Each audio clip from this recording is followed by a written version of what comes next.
माशाअल्लाह, इन बच्चों को देखिए, शबे मेराज के वाक़ये को एक प्रोजेक्ट की शक्ल देकर कितनी खूबसूरत अंदाज से समझाया है। देखिए आप इस वीडियो को।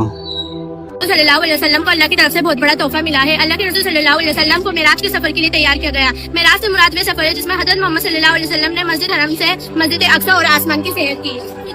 सलाम मेराज के सफर के लिए आते हैं तो आप सल्लल्लाहु अलैहि वसल्लम का सीना चाक किया जाता है, दिल निकाला जाता है और जमजम के पानी से धोया जाता है। इसके बाद जन्नत से लाई गई एक सवारी बुर्राक पेश की गई। लाइट को अरबी में बर्क कहते हैं। लाइट की जितनी स्पीड थी उससे कई गुना ज्यादा बुर्राक की स्पीड थी। उनकी स्पीड से सफर शुरू हुआ।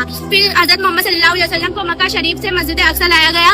मस्जिद अक्सा में तमाम अंबिया ने हजरत मोहम्मद सल्लल्लाहु अलैहि वसल्लम की इमामत में नमाज अदा की। फिर ये सफर शुरू हुआ। मेराज का सफर शुरू हुआ तो उस सीक्रेट डोर से हुआ जिसका हदीसों में तस्कीरा है। फिर दरवाजा खुलता है तो फरिश्ते पूछते कौन है, तो जिब्राइल अलैहिस्सलाम ने कहा मैं हूँ, मेरे साथ मोहम्मद सल्लल्लाहु अलैहि वसल्लम है, क्या आपको आने की इजाजत है? हाँ, हमें आने की इजाजत है। ये मुकलमात पूरा होने के बाद दरवाजा खुलता है। फिर हजरत मोहम्मद सल्लल्लाहु अलैहि वसल्लम पहले आसमान पर हजरत आदम अलैहिस्सलाम से मिलते हैं और हव्वा अलैहिस्सलाम से मिलते हैं। इसी तरह दूसरे आसमान पर ईसा अलैहिस्सलाम और याह्या अलैहिस्सलाम से मिलते हैं। तीसरे आसमान पर यूसुफ अलैहिस्सलाम से मिलते हैं। चौथे आसमान पर हारून अलैहिस्सलाम से मिलते हैं। छठे आसमान पर मूसा अलैहिस्सलाम से मिलते हैं। सातवें आसमान पर इब्राहिम अलैहिस्सलाम से मिलते हैं। फिर वहाँ से सिदरतुल मुंतहा तक पहुँचते हैं। सिदरतुल मुंतहा एक बेरी का पेड़ है जिससे 4 नहरें निकलती है। 2 नहरें दुनिया में जाती है जिनको नील और अफरात कहा जाता है।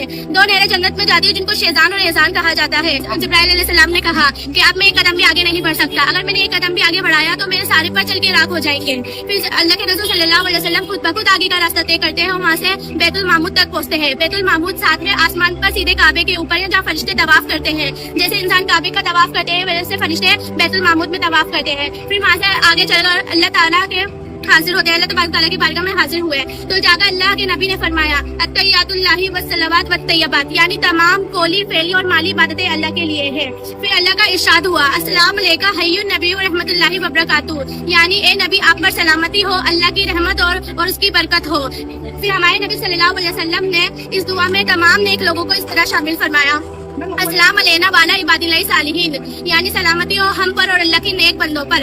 अल्लाह और अल्लाह के रसूल की उन बातों को सुनकर तमाम फरिश्तों की जबान से ये लफ्ज जाहिर हुए हैं अशहदु अल्ला इलाहा इल्लल्लाहु व अशहदु अन्ना मुहम्मदन अब्दुहु व रसूलुहु, यानी मैं गवाही देता हूँ कि अल्लाह के सिवा कोई इबादत के लायक नहीं और मैं गवाही देता हूँ कि हजरत मोहम्मद सल्लल्लाहु अलैहि वसल्लम अल्लाह के नेक बंदे और उसके रसूल है।